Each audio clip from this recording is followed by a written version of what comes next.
Sang penembak jitu mengambil sebuah peluru khusus seharga $1.000 dan memasukkannya ke dalam senapannya. Misinya adalah membunuh presiden pada sebuah acara publik. Namun tepat ketika dia hendak menembak, seseorang tiba-tiba menembak istri presiden. Kepanikan pun terjadi. Semua orang berteriak dan berhamburan.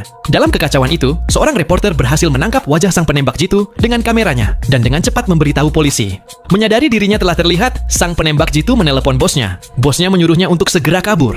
Penembak itu bergegas turun tangga dan melihat keluar jendela untuk memeriksa situasi.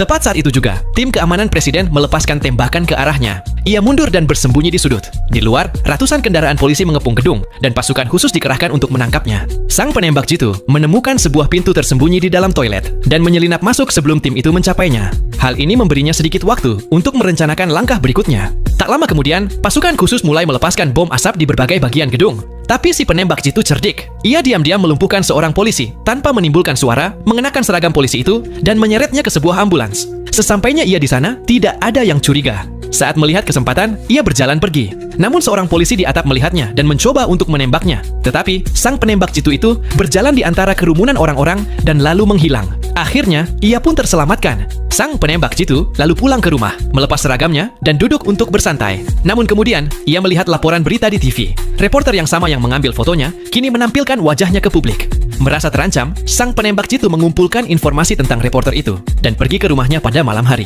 Ia menculik sang reporter dan meminta kamera yang berisi fotonya. Reporter itu mencoba menghentikannya dengan menyemprotkan semprotan merica ke matanya, tetapi itu tidak berpengaruh padanya. Ia menggeledah tasnya, mengeluarkan semua isinya, dan akhirnya menemukan kartu memori yang berisi fotonya. Tetapi, sebelum ia bisa menghapus isi memori itu, saluran berita lain juga mulai menampilkan wajahnya. Pada saat itu, sang penembak jitu merasakan bahaya di rumahnya. Ia menggenggam tangan reporter itu dan segera berlari.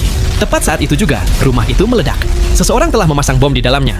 Beruntung, sang penembak jitu dan reporter itu selamat dan melarikan diri dengan mobil. Melihat kejadian barusan, sang reporter memutuskan untuk membantunya menghindari dari pencarian polisi. Sebagai balasan, karena ia telah menyelamatkan nyawanya. Nah, cuplikan adegan dari film ini bisa kalian saksikan dengan judul Most Wanted 1997.